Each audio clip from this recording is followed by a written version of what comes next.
Quando você tenta parar de usar algum tipo de substâncias, a vontade de usar é um dos maiores desafios que a pessoa enfrenta no começo do seu processo de recuperação. Eu passei por isso, afinal, eu estou há 17 anos em recuperação da dependência de substâncias. Eu passei 5 anos sofrendo diversas recaídas constantes e tendo que aprender a lidar com essa vontade de usar. E muitas vezes, na tentativa de lidar com essa vontade, eu acabava fracassando e recaindo. Só que, com o passar dos anos, eu fui adquirindo uma certa experiência, fui aprendendo alguns mecanismos, algumas técnicas, graças ao tratamento e à terapia, é claro. Então eu resolvi compartilhar com você aqui as 7 principais técnicas para lidar com a vontade de usar, que na minha opinião são as melhores. Lembrando que elas não fazem milagre, vai depender muito também da sua motivação, da sua boa vontade, do seu esforço e da sua busca por ajuda. Mas ela pode ajudar sim nos momentos de crise, nos momentos de risco de recaída. Então fique até o final. Aproveite e já deixa o like e se inscreva no canal. Se você quiser participar da nossa comunidade com grupos de apoio gratuitos de prevenção de recaída e grupo de apoio para familiares que querem ajudar um dependente na família e querem trocar experiências, tirar dúvidas, se informar e aprender sobre dependência química, o link está na descrição do vídeo. Se você acha que esse trabalho ajuda de alguma forma você e outras pessoas, você pode contribuir com ele sendo membro da Academia SOS, a nossa área de membros. Lá você terá acesso a conteúdos exclusivos como cursos de capacitação, programa de prevenção de recaída e conteúdos semanais. Bom, a vontade de usar é sempre um dos maiores desafios de todo mundo que tenta abandonar algum vício, seja de fumar, parar de beber, parar de usar drogas, enfim. É sempre o pior desafio.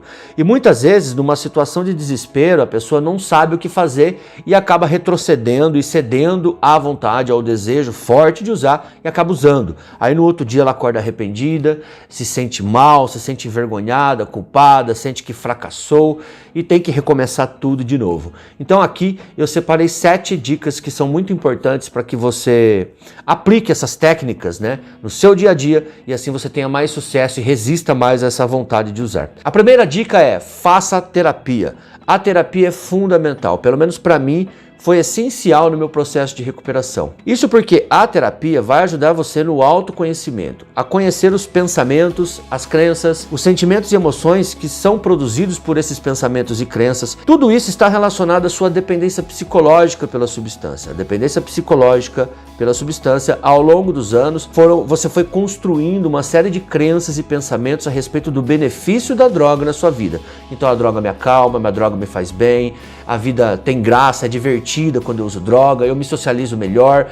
Todas essas crenças foram construídas ao longo dos anos de uso e você precisa passar por um processo de desconstrução e reconstrução de ideias a respeito da recuperação. E só a terapia é capaz de fazer isso por você. E muitas vezes a vontade, ela vem exatamente, ela é decorrente da produção desse tipo de pensamento.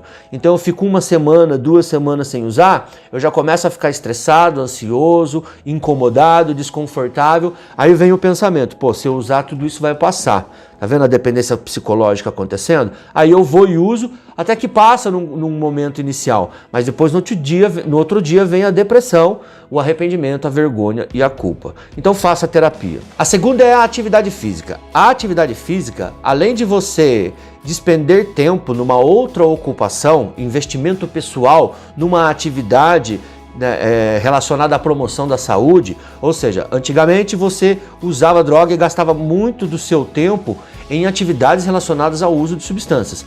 Agora, com a atividade física no seu dia a dia, na sua rotina, você vai gastar menos tempo pessoal, né, menos investimento de tempo no uso de drogas e vai se dedicar a outras atividades. Além disso, a atividade física ajuda no reequilíbrio dos neurotransmissores que ficaram muitas vezes desequilibrados e prejudicados pelo uso de substância, como a dopamina, a serotonina, a endorfina. São importantes neurotransmissores que causam um certo equilíbrio no cérebro, aumenta a motivação, dá a sensação de prazer, bem-estar, regula o estresse, regula o sono, aumenta a sua disposição. Tudo isso, todas essas coisas são os neurotransmissores que fazem esse trabalho no cérebro.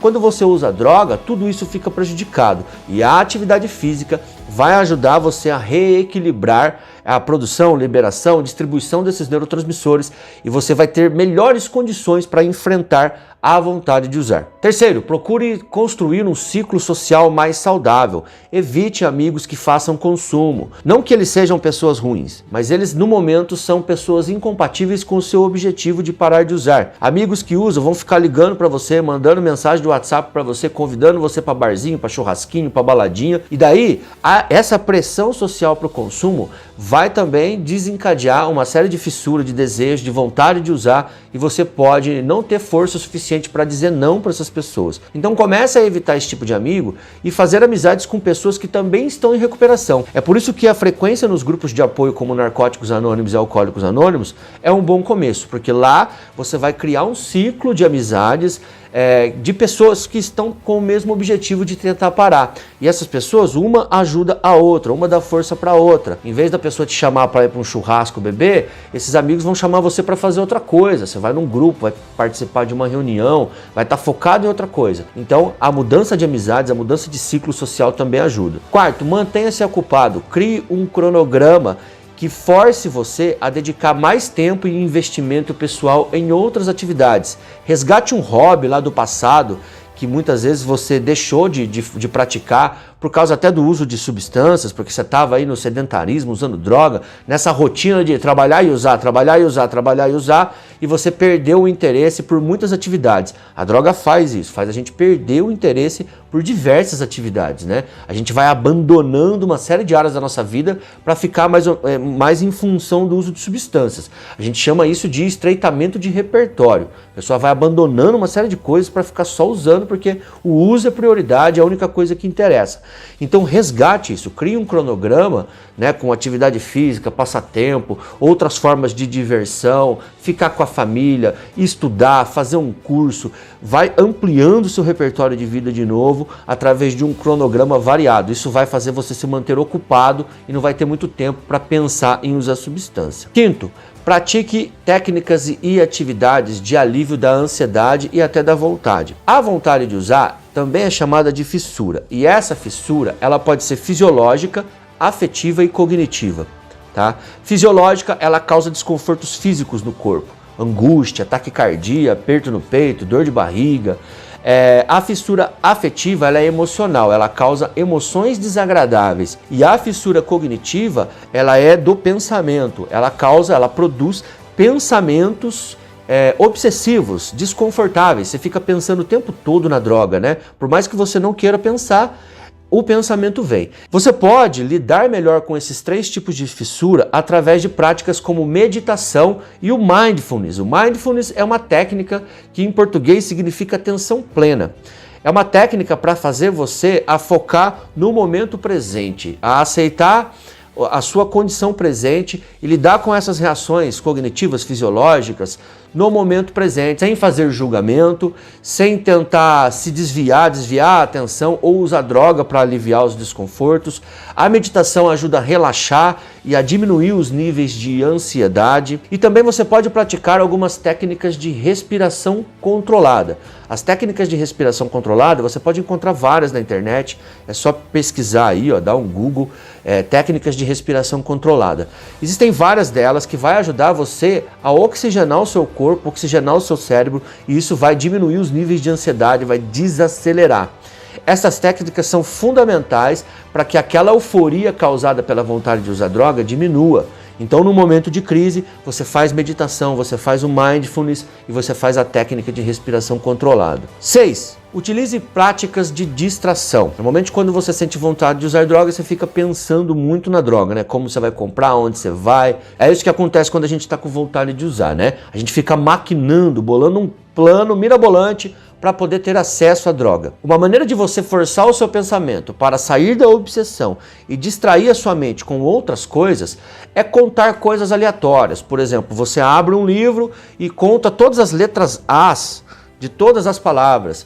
Ou você, por exemplo, olha para a rua e começa a contar todos os carros brancos, começa a contar as folhas ou as flores das árvores. Pode parecer uma atividade meio boba, só que isso ajuda você a focar a sua atenção no momento presente e a forçar você a não pensar no uso. É uma maneira de forçar sua mente a se concentrar no momento presente através de coisas aleatórias. Então conte coisas aleatórias. Uma outra técnica de distração é a substituição de imagem, que pode ser positiva positiva ou negativa. Normalmente quando você tem a vontade de usar droga, vem uma série de pensamentos e imagens, você fica se imaginando usando, você vê a droga na sua frente, enfim. Normalmente o nosso pensamento ele constrói imagens. Na hora que vem essa imagem da droga, né, que você fica alimentando ali, normalmente a pessoa fica alimentando, né, o pensamento, ou ela fica tentando não pensar, mas não consegue porque o pensamento volta. Você cria uma imagem na sua cabeça. Cria uma imagem positiva de como você se sentirá se você não usar. Ou, por exemplo, cria uma imagem dos seus filhos na cabeça, da sua família, do seu emprego, algo que substitua, que apague essa vontade de usar. Normalmente, quando você está pensando, você vem aquela imagem de usar, né? E você troca essa imagem por outra imagem positiva. Não, se eu não usar, eu me sentirei dessa maneira, amanhã eu vou estar bem, eu vou estar feliz. Pensa nos seus filhos, imagine os seus filhos na sua frente. Pegue uma foto dos seus filhos e olhe sempre que vem a vontade de usar. Ou também pegue uma imagem negativa. Crie uma imagem negativa na sua cabeça. Lembre do seu último dia que você usou, que você estava lá deprimido na sua cama, virando de um lado para o outro sem conseguir dormir, arrependido, se sentindo envergonhado, sem dinheiro, porque gastou todo o dinheiro que tinha para pagar a conta, gastou todo o seu salário. Você lembra desse dia? Todo mundo tem o pior dia da vida, né, relacionado ao uso de substâncias. Lembre desse dia e crie uma imagem mental. E toda vez que vir a vontade de usar, você coloca essa imagem na frente e visualize ela, né? Se for o caso, até tire uma foto sua, um dia que você recaiu, né? Tá lá deitado na cama mal, arrependido, envergonhado, tira uma foto de você nesse dia e guarde essa foto sempre para você usar como uma imagem substituta sempre que a vontade de usar vier. E sétimo, evite ficar sozinho nos momentos mais críticos para os pensamentos não ganharem força. Faça uma lista das situações e horários de risco, né? As situações que são de maior risco para você, as situações que são de maior risco para você e os horários. Normalmente tem pessoas que têm o dia certo, né? Sexta-feira, por exemplo, é um dia de risco, 5 horas da tarde, que é a saída do trabalho. Ou as situações, quando eu passo em determinado lugar, quando eu estou em determinado lugar. Então faça uma lista de situações de risco e horários de risco e crie um plano de emergência para que nessas situações e nesses horários você de preferência não esteja sozinho, marque algum compromisso. Então, por exemplo, se toda sexta-feira é um dia de risco, eu sei que toda sexta-feira às 5 da tarde é um dia de risco para me usar, nesse horário eu vou marcar algum compromisso com algum amigo que não use, com alguém da família, para que eu não fique sozinho, porque ficar sozinho, os pensamentos sabotadores ganham força. Quando você fica sozinho, os pensamentos de usar começam, e você fica alimentando, né? É claro que agora com essas técnicas, se você aplicar, eu tenho certeza que você não vai ficar alimentando esses pensamentos mais. Mas é sempre bom uma saída de emergência. Então, não ficar sozinho nessa hora é uma maneira de você se forçar a não ficar só você com os seus pensamentos. Porque a gente sabe, né? Pelo menos eu, quando eu usava, era assim. Quando eu ficava só com os meus pensamentos, a minha pior companhia era eu mesmo, né? Eu era a minha pior companhia, porque quando eu estava sozinho, os meus pensamentos ganhavam força e eu usava. Então, eu preferia não ficar sozinho, porque com outras pessoas a vontade de usar era menor, porque a gente vai fazer outra coisa, vai num shopping, vai no cinema, vai fazer outra coisa e os pensamentos não ganham força. Então, evite ao máximo, principalmente no começo, ficar sozinho. Gostou das dicas? Você aplica alguma dessas técnicas que eu mencionei aqui? Se sim, coloca nos comentários. Se você tem uma outra técnica, um outro recurso que você usa para aliviar a vontade de usar, coloque nos comentários, porque às vezes a sua dica pode ajudar outras pessoas que estão passando por isso. Até o próximo vídeo.